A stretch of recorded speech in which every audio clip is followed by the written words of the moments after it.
से लगभग 10 किलोमीटर की दूरी पर बुलंदपुर में एक वीरान हवेली। आसपास के लोग इस हवेली को रोदन हवेली के नाम से जानते हैं। कहा जाता है कि इस हवेली में रात को कभी हंसने तो कभी चीखने की भयानक आवाजें आया करती हैं। इसी कारण दिन ढलने के बाद इस हवेली के आसपास कोई भटकने की हिम्मत भी नहीं करता था। हाँ, लेकिन कभी कभार इस हवेली में एक बूढ़ी महिला भी टहलती हुई लोगों ने देखी। लोगों का मानना है कि ये महिला इस हवेली का रखरखाव किया करती है, लेकिन हकीकत तो कुछ और थी। आज संजय अपने परिवार के साथ घूमने की तैयारी कर रहा था। सारी तैयारियां हो गई थी, खाना पीना पैक था, गाड़ी की टंकी फुल थी, सारे फोन भी चार्ज थे। अब बस निकलना बाकी था। संजय पिछले आधे घंटे से अपने पापा मोहन को सफर पर निकलने की जिद कर रहा था, लेकिन उसके पापा घर के एक एक दरवाजे को ध्यान से चेक कर रहे थे ताकि कहीं कोई दरवाजा खुला न रह जाए। करीब आधे घंटे तक यह सिलसिला जारी रहा, जिसके बाद सुबह लगभग 10:30 बजे के करीब संजय, मोहन और उसकी मम्मी सुमन गाड़ी में बैठकर सफर पर निकल पड़ते हैं। खाना पीना, गाड़ी में बजते जोर जोर से गाने और जमकर हंसी मजाक, तीनों खूब मस्ती कर रहे थे। रात के 11:15 पर सुनसान सड़क थी और जंगलों के बीचों बीच से गाड़ी गुजर रही थी। अचानक संजय अपने पापा से पूछता है, पापा क्या हम सही जा रहे हैं? क्योंकि मैप में तो ये रास्ता है ही नहीं और अब तक तो हमें सुजानपुर पहुंच जाना चाहिए था। मोहन थोड़ी देर को सोचने के बाद जवाब देता है, बेटा शायद हम रास्ता भटक चुके हैं। हम इतनी देर से सफर कर रहे हैं लेकिन कोई गांव या शहर नहीं आ रहा। लगता है हम गलत सड़क पर आ गए हैं। गाड़ी में पेट्रोल भी खत्म हो रहा है। थोड़ी देर तक पूरे कार में यूं ही सन्नाटा रहा। कुछ देर बाद मोहन फिर गाड़ी से यू टर्न लेता है। इस पर सुमन तपाक से बोलती है, अरे अरे अरे कहाँ जा रहे हो? उल्टा गाड़ी क्यों मोड़ ली? इस पर मोहन जवाब देता है, सुमन हम रास्ता भटक चुके हैं। रात भी बहुत हो गई है, पेट्रोल भी कम है। अंधेरे के कारण आगे कुछ दिखाई नहीं पड़ रहा है। मैंने करीब 2 किलोमीटर पहले एक ढाबा देखा था, वहां आज रात रुक जाते हैं, कल फिर से अपने सफर की शुरुआत करते हैं। रात का घना अंधेरा देख तीनों ही इस पर राजी हो जाते हैं। थोड़ी ही देर में कार ढाबे के सामने खड़ी थी।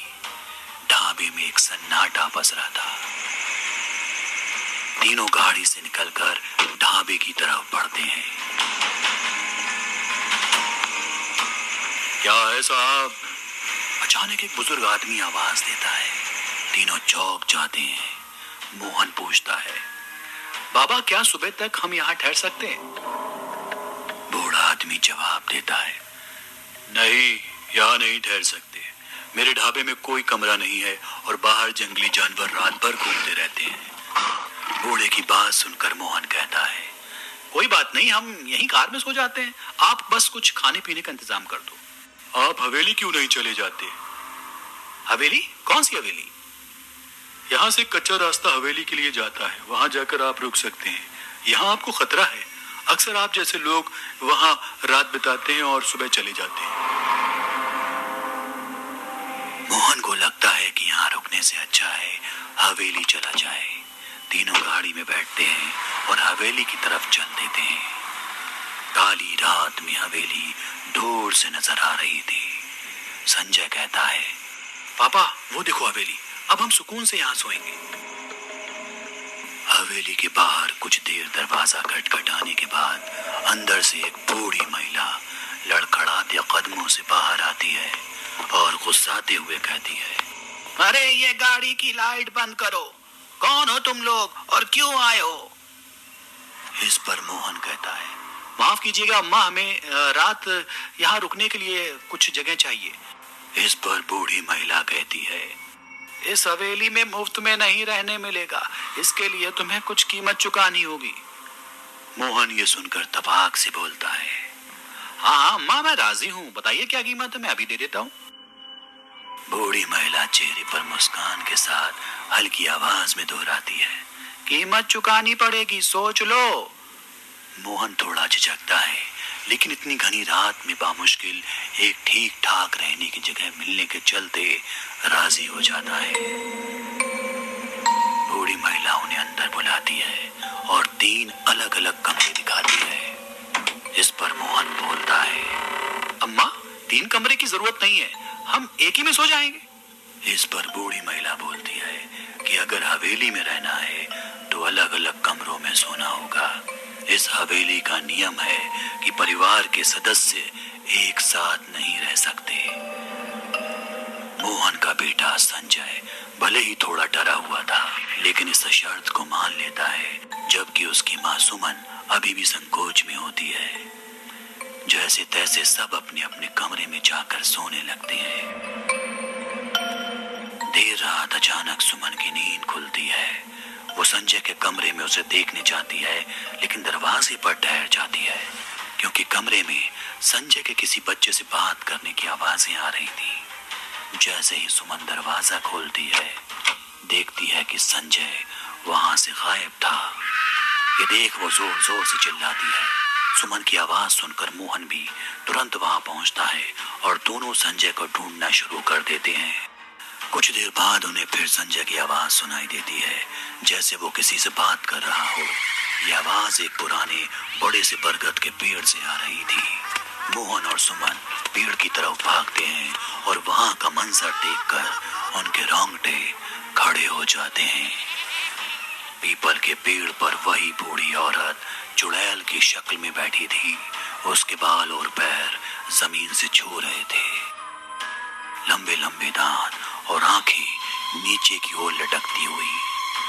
संजय के बगल में एक सिरकटा बच्चा बैठा था, जो लगातार अपने पैर हिला रहा था और हंस रहा था। सुमन की उसे देखकर चीख निकल गई। मेरे बेटे को छोड़ दो, उसे कुछ मत करना, बताओ तुम क्या चाहती हो। ये सुनकर चुड़ैल कहती है, तुमने यहाँ रुकने से पहले मुझसे इसकी कीमत चुकाने का वादा किया था।